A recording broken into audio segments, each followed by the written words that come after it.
નમસ્કાર મિત્રો, નર્મદાના ડેડિયાપાડા ખાતે ચૈતર વસાવાના સમર્થનમાં સામાજિક જનસમર્થન સભાનું આયોજન કરવામાં આવ્યું હતું, જેમાં આદિવાસી નેતા ચૈતર વસાવાના સમર્થનમાં હજારો લોકો એકત્ર થયા હતા. નર્મદા નદીના વહેતા પાણીની જેમ જ આ સભામાં આવેલા લોકોની ભીડે આખા વિસ્તારને ગુંજાવી દીધો હતો.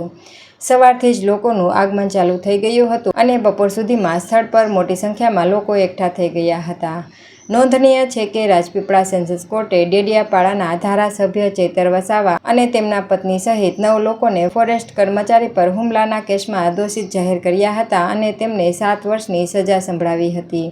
હાલમાં ચૈતર વસાવા જેલમાં બંધ છે. ડેડિયાપાડા ખાતે યોજાયેલી સામાજિક જનસમર્થન સભામાં ફક્ત ગુજરાત જ નહીં પરંતુ મહારાષ્ટ્ર અને મધ્યપ્રદેશના આદિવાસી સમાજના હજારો લોકો પહોંચ્યા હતા. ત્રણેય રાજ્યોના આદિવાસી ભાઈ બહેનો એક જ મંચ પર એકતાનો સંદેશ આપતા જોવા મળ્યા હતા. આ તમામ લોકોએ ખુલીને ચૈતર વસાવાને સમર્થન આપ્યું હતું અને તમામે "હું ચૈતર વસાવાની સાથે છું" એવા નારા લગાવ્યા હતા. આ દરમિયાન દરેક લોકોના હાથમાં ચૈતર વસાવાના સમર્થનમાં "આઈ સપોર્ટ ચૈતર વસાવાના" બેનરો પણ જોવા મળ્યા હતા.